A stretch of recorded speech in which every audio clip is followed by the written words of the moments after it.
Yo no discrimino todos y todas porque me parece que eso invita a la discriminación. Cuando uno dice todos y todas, primero me siento un poco maduro por lo de los millones y las millones, ¿no? Y vamos a llegar a la conclusión de que el tipo es un gran cultor de la lengua. Bueno. Pero segundo, porque si uno dice todos y todas, ya inmediatamente está diciendo no hay igualdad. Y donde dice no hay igualdad, empieza la discriminación. Entonces, buenos días, todos. Y ahí están también, por supuesto incluidas las mujeres. En la Constitución del 91, pero eso no es invención de la Constitución del 91, eso viene inclusive desde antes, por allá las Naciones Unidas habían tratado el tema con anterioridad. Aparece una figura que son los derechos colectivos, que les da por llamarlos derechos de tercera generación. La verdad yo no sé ni siquiera cuáles serán los de segunda generación, pero son derechos, punto. De primera, de segunda, o tercera o hasta de quinta, no sé, pero lo llaman terceros de tercera generación. Esos derechos colectivos tienen una cosa particular y es que se contraponen, por supuesto, a los derechos individuales. El derecho individual es el que cada uno tiene respecto de algo, por ejemplo, el derecho de propiedad, que es un poco el que estuve involucrado en este caso del Parque de la Leyenda Vallenata.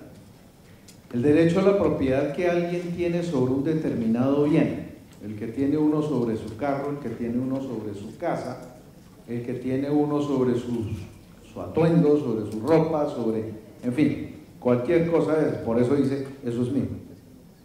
Ese es el derecho individual. Pero hay otros derechos que de pronto terminan siendo más importantes y que desgraciadamente son los que menos cuidamos. Por ejemplo, el derecho a un medio ambiente sano.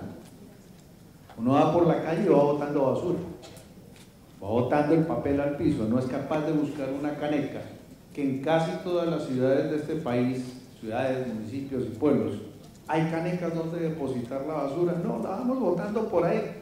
Nos vamos para la playa, lo he visto, se toman la gaseosa, se toman lo que sea, y si no lo botan al mar, lo dejan en la arena, esperando que venga el mar y se lo lleve. El otro día encontraron una ballena que tenía no sé cuántos kilos de plástico en su interior, y eso es producto de ¿qué? De que no cuidamos el medio ambiente, y el medio ambiente es de todos. Es de todos, pero no lo cuidamos. Pareciera como si no nos interesara el mundo, como si no tuviéramos conciencia de que el mundo es nuestra casa, y como si nos encantara vivir en nuestra casa, en medio de la suciedad, en medio del mugre, y no ponerle cuidado absolutamente para nada. Y hay otros derechos que son los que están también involucrados en este caso, como el derecho al patrimonio público. Todos vivimos convencidos de que el dinero del Estado es realmente del Estado. Y como es del Estado y el Estado tiene mucha plata, pues tumbémoslo. Miremos a ver dónde y cómo ponemos la trampa para que la plata del Estado me llegue a mí. Y empieza la corrupción. Porque empezamos a disponer abusivamente de los dineros y de los bienes del Estado. Y entonces en las licitaciones empiezan a aparecer las llamadas coimas. Yo te doy tanto y tú me adjudicas a mí la licitación. Y como la plata no es del servidor público o cuya entidad está adelantando la licitación, listo, ¿cuánto querés, viejo? Toma, y de pronto hasta después le dice, pero eso sí, a mí me devuelves aquí. Y todos felices y todos contentos. Y no nos hemos querido dar cuenta de que con eso lo único que estamos haciendo es robándonos nosotros mismos.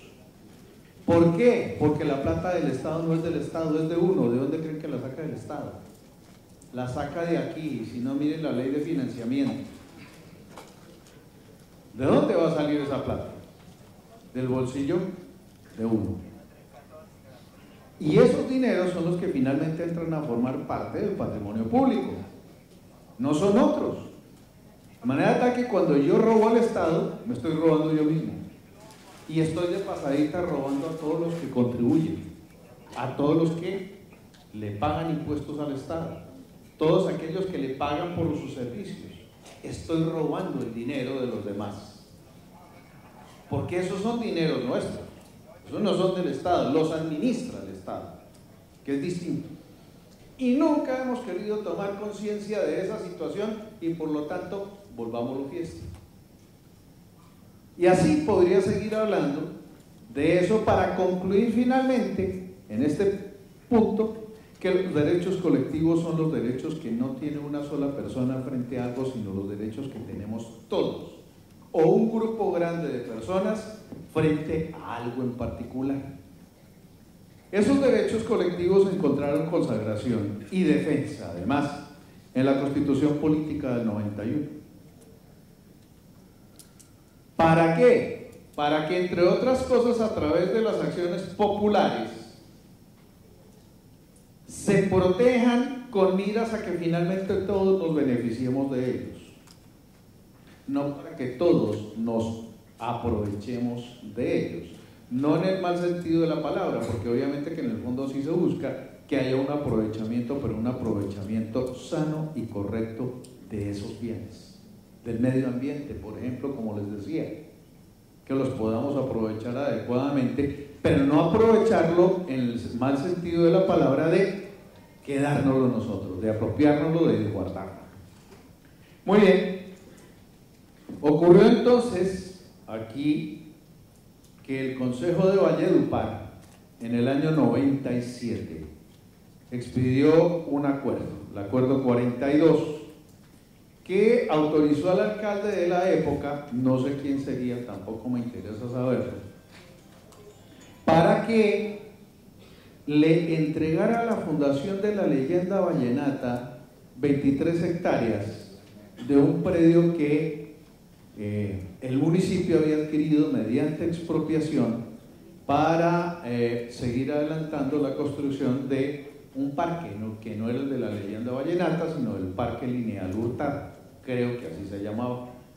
¿Por qué Hurtado? No sé, porque ese apellido me suena más boyacense que vallenato o cesarense, pero bueno, en fin. Pero era para eso. Se expropia ese predio y en el año 97, repito, acuerdo 42, autoriza al alcalde para que lo entregue en aporte a la Fundación de la Leyenda Vallenata para que se construya el Parque de la Leyenda Vallenata. Muy bien. En el año 2000 deciden que mejor transferirle ese predio, no el parque, sino el predio a la fundación, pero había un problema. Ese predio había sido adquirido por el municipio y por consiguiente para hacer un parque y por consiguiente era un bien de uso público. Era un bien de uso público. O sea, un bien para la utilización de todos. Solo que para entregárselo a la fundación y que ella lo pudiera operar, pues de alguna manera había que hacerle transferencia del derecho de dominio sobre ese bien por parte del municipio a la fundación, pero era un bien de uso público. Y resulta que se descubrió que sí se podía hacer eso, y en efecto legalmente está previsto que un bien de uso público se pueda enajenar, a pesar de que la Constitución, artículo 63, si no me falla la memoria, dice claramente que los bienes de uso público son inembargables, inalienables, y bueno, en fin, eso. Hay otro verbito por ahí que se me olvidó, pero que en síntesis no se puede disponer de ellos. ¿Por qué? Porque son para el uso de la comunidad. Pero hay una ley que prevé la posibilidad de que sí, que se transfieran a un particular, que el Estado los transfiera a un particular, pero siempre y cuando dejen de ser bienes de uso público, para lo cual hay que desafectarlos. Y se desafectan por parte del municipio a iniciativa del alcalde. Se vuelven bienes fiscales y en consecuencia se pueden vender, pero hay un condicionamiento, y es que a cambio se reciba otro predio de semejantes o mejores características para que quede en reemplazo de ese como un bien de uso público también, es decir, para el servicio de la comunidad. Muy bien, entonces, ¿qué se hizo? Ya la autorización, además del acuerdo 42, estaba vencida o a tiro de vencerse y decidieron prorrogarla para facultar al alcalde a efectos de que pudiera entregarle el predio, la titularidad del derecho de dominio del predio a la Fundación de la Leyenda Vallenata, y así se hizo. En esos acuerdos se previó, en todo caso, que la entrega al municipio estuviera condicionada a dos cosas, la entrega no al municipio, sino a la fundación, estuviera condicionada básicamente a dos cosas. Uno, que el municipio pudiera hacer uso del parque de manera gratuita. Eso era uno de los condicionamientos. Y además se condicionó a que las obras que allí se hicieran con dineros de la fundación de la Leyenda Vallenata. Resulta que las obras se hicieron, pero para hacerlas sucedió lo siguiente: se celebró el convenio, que se llamó convenio de aporte, mediante el cual el municipio le hizo entrega a la fundación del predio, y allá no se dijo lo que decía el acuerdo. Posiblemente no se encontró necesario repetir lo que decía el acuerdo, en el sentido de que las obras deberían ser construidas por la fundación con sus propios recursos. Y entonces lo que hicieron fue darse a la tarea de conseguir recursos que finalmente salieron de regalías, y más o menos 7.000 millones, 6.000 y pico de millones le fueron entregados a la fundación para que la fundación hiciera las obras que, conforme al acuerdo, debería haber hecho con sus propios dineros. Hasta ahí. Muy bien, y se hizo la obra y demás. ¿Qué ocurrió después? La Procuraduría encontró que ahí había varias cosas raras, porque no se había satisfecho ninguna de esas dos condiciones a su modo de ver. Y entonces presenta la demanda de acción popular. ¿Y qué encuentra el Consejo de Estado sobre el particular? No me voy a detener en ello, porque entiendo que todos ustedes recibieron de mano la sentencia, que la leyeron, que la conocen, y quizás hasta mejor que yo, porque yo no me lo volví a leer. Salió la sentencia y no me la volví a leer. Me acuerdo del caso, por supuesto, pero no del detalle de la sentencia. Bueno, muy bien. Entonces, ¿qué se dijo allí? Mire, resulta que, primero que todo, era condición que las obras se hicieran con dinero de la fundación, y oh sorpresa, no se hicieron con dinero de la fundación, se hicieron con dineros del Estado. Esos son los 7.000 millones, 6.800, 6.300, 6.000 no sé cuántos millones, que salieron de dineros del Estado.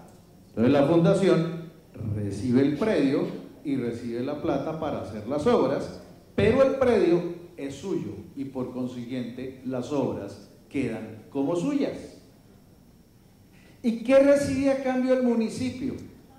Nada, porque como gran cosa se dijo en el contrato que el municipio tendría derecho a hacer uso gratuitamente de los espacios recreativos, pero que de los espacios culturales no, porque por el uso de los espacios culturales que se hicieran allí en el parque tendría que pagar. Ah, eso sí, le dijeron, pero va a pagar con un descuento, que no se dijo de cuánto era, frente a las tarifas que para el momento tenga la fundación. Y eso sí, municipio, con una condición: usted va a poder hacer uso de esos bienes siempre y cuando yo, Fundación de la Leyenda Vallenata, no tenga previsto para esos días en que usted lo quiera usar, yo no tenga previsto hacer absolutamente nada allí. Y entonces el Consejo de Estado, eso de gratuito no tiene nada. Y los acuerdos preveían que esa entrega se hiciera a la fundación de manera tal que el municipio pudiera hacer uso de esos bienes de manera gratuita.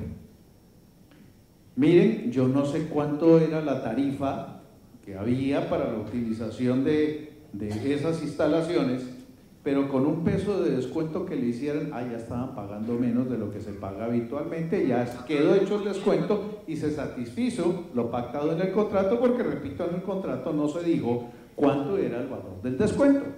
Luego podía ser un pesito, pagó más barato que los demás, fabuloso.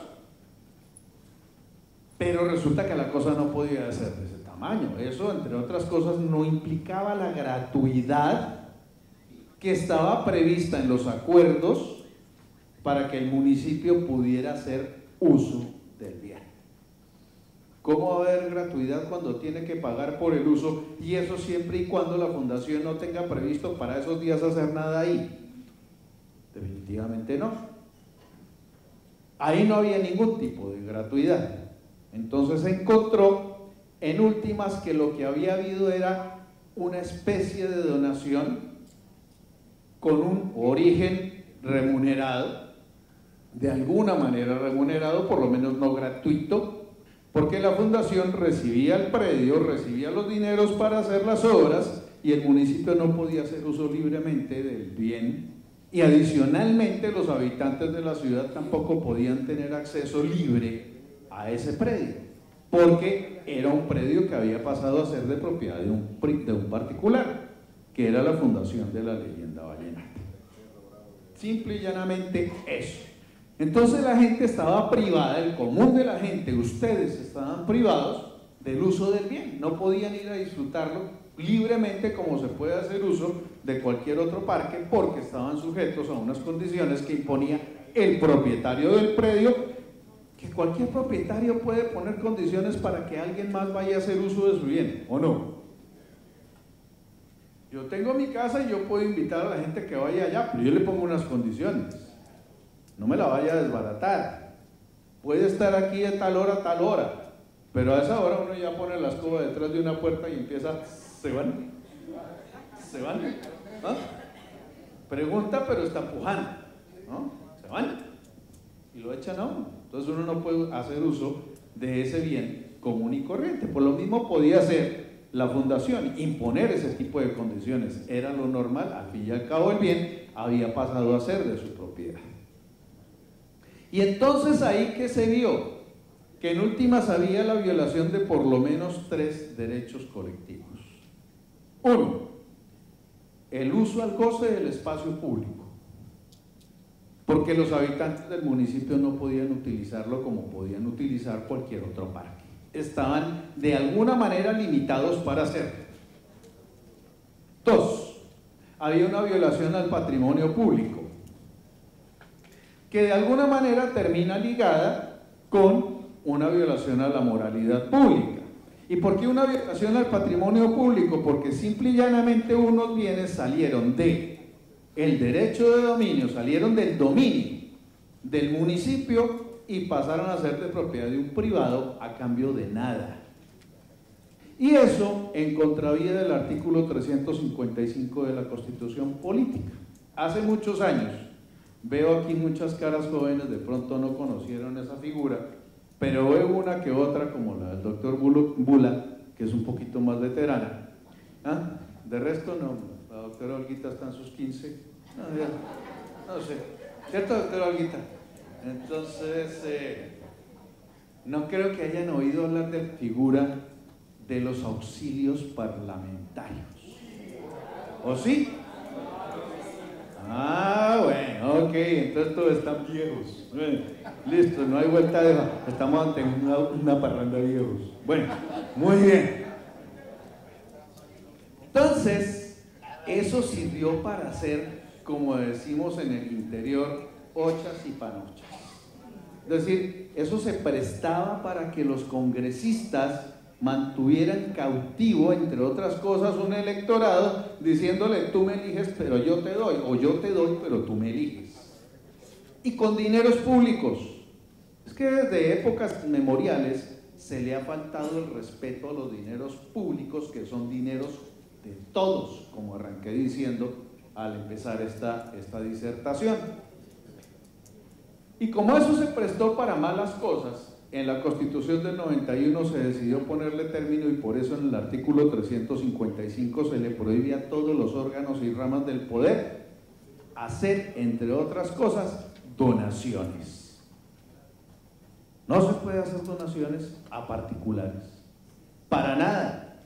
Y fíjense que aquí en este caso lo que hubo finalmente fue: te doy el predio, yo no recibo nada a cambio, porque el que se debió haber recibido a cambio, que lo mencioné hace un rato, se puede desafectar un bien del uso público para poderlo enajenar, volviéndolo un bien de uso fiscal, bien fiscal, pero siempre y cuando se reciba otro de iguales o mejores características. Aquí no se recibió absolutamente nada. Si se recibió, en el expediente no hay ninguna noticia de ello. Y como dicen los abogados, lo que no está en el expediente simple y llanamente no existe. Luego, para efectos procesales, el municipio no recibió nada de cambio. Pero además tenía derecho a hacer uso gratuito del bien y no era así. Porque si bien es cierto, tenía derecho a hacer uso gratuito de la parte recreativa, de las instalaciones recreativas, no tenía el mismo derecho respecto de las instalaciones de tipo cultural, porque para usarlas sí tenía que pagar. Entonces no había gratuidad que estaba prevista, repito, además en los acuerdos que autorizaron hacer esta operación, que no fueron respetados tampoco, porque por ejemplo no se respetó el tema de la gratuidad. ¿De acuerdo? Entonces se violan esos derechos. El derecho a la moralidad, porque se pasan por alto las normas, se viola el derecho al patrimonio público y finalmente se viola el derecho al goce del espacio público. Esos tres derechos, que son derechos colectivos, porque son derechos de todos, encontró el Consejo de Estado que habían terminado siendo vulnerados en este caso. Y por esa razón se adoptan las decisiones que finalmente se adoptan, que es dejar sin efecto los acuerdos y es dejar sin efecto también el convenio que hubo, que naturalmente se tuvo que elevar a escritura pública para poder hacer transferencia de la titularidad del derecho de dominio en favor de la fundación. Ese convenio se deja también sin efectos, no se anula, se deja sin efectos y se ordena a la fundación que le restituya al municipio el predio. En cuanto a los dineros, pues no se podía pedir que también lo restituyera, entre otras cosas porque si esa orden se hubiera dado, la que hubiera terminado haciendo una donación a la brava casi, pues hubiera sido la fundación. Pero es que resulta que la fundación terminó haciendo esas instalaciones con dineros del Estado, de manera tal que ella no estaba perdiendo absolutamente nada y por consiguiente no había nada ni que devolverle ni que ella devolviera, porque simple y llanamente dineros del Estado quedaron allá invertidos y esos dineros, al volver ese predio con las mejoras que hay, es decir, con las instalaciones que hay allí hoy en día, quedan de propiedad del dueño de los dineros, que es ¿quién? El Estado, representado ¿por quién? Por el municipio de Valledupar. Entonces no había que hacer absolutamente nada. ¿De acuerdo? Entonces hasta ahí llegamos en esencia. Hubo más órdenes. Por ejemplo, en la primera instancia se ordenó compulsar copias a los órganos de control para que miren a ver si hubo algún tipo de conducta que merezca algún tipo de reproche desde el punto de vista fiscal, desde el punto de vista disciplinario, desde el punto de vista penal o no. O sea,